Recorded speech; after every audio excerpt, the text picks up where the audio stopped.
keenaa marka halkaas soo maraysa. Kadibna tusaale waxaa rabtaa easy class golis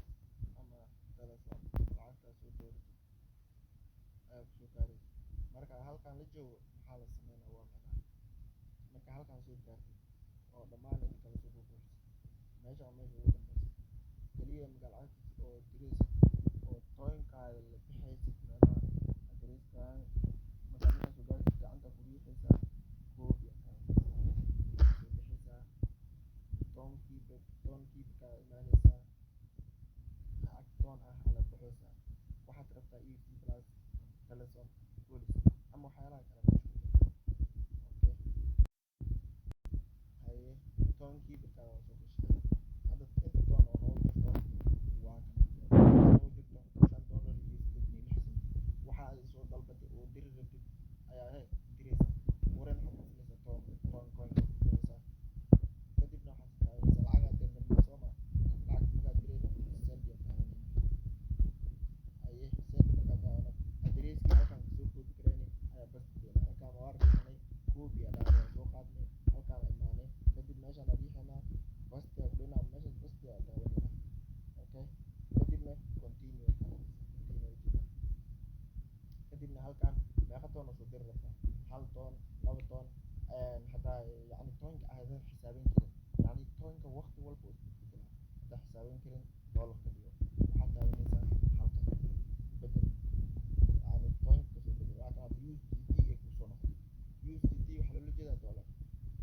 $1 maal bixaysaa $2 maal bixaysaa $5 maal soo dalbatay $3 maal aad diri rabtaa soo dalbatay waxaad soo dalbatay ayaa meeshaas ayaa gelinaysaa. Okay, hadda ani wax dhan dhammaan inaa la baxaa rabaa haddaa dhammaan rabtid inaa la baxdid oo lacagta dhan meeshaan markas aad taabanaysaa waa kaas aad ugu jirto intaas waa intaan hadda $1 bixaysana gacantaada ku qoraysaa kadib continue taabanaysaa continue meesha ku qorantaa ujeedaa kadibna waxaad taabanaysaa confirm and send meesha ugu dambeysa confirm and send kadibna are you sure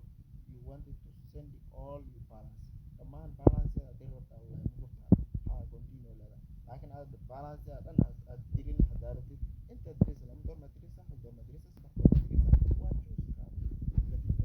kadibna fartaada ku hayso kadib waxaad send doon alle tobankaas ku qorta lacagta waa dirtay laakiin tobankaas hadii kusoo qoran waxa guud kusoo qoran lacagta ma aadan dirin faham lacagta ma aadan dirin okay hadda lacagta waa dirtay refresh kor soo jiid kadibna waxaad taabanaysaa halkan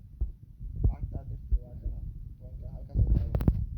halkaas markaad taabatid kadib screenshot aad qaadaysaa lacagtaas screenshot waa ka qaaday website-keena ku laabanayna meeshaan no file chosen ay ku qoran tahay ayaan ku dhufanaynaa oo waxaa soo gelinaynaa sawirka lacagta aan soo dirnay si aan si noola xaqiijiyo. Okay, kadib meeshaan sawirkii aan soo screenshot soo qaaday aagama jeedin waxaan sameynaynaa browser taa meeshaan browser ku qoran tahay haddii meesha arkays browser taa waa kana sawirkii aan soo dirnay toonka aan ku dhufo marka waa kaasaa kadibna submit haddaa ku dhuftid hadda kadib waa dalbatay lacagtaada meeshii aad ku dalbatay ku gaaraysaa bandina gelaysaa kadib waa lagu approve garaynaa marka lagu approve garayo lacagtaada nambarkaada soo gashatay ayaa lagugu dirayaa waxaan rajeynayaa inaad fahamtay wasalaam.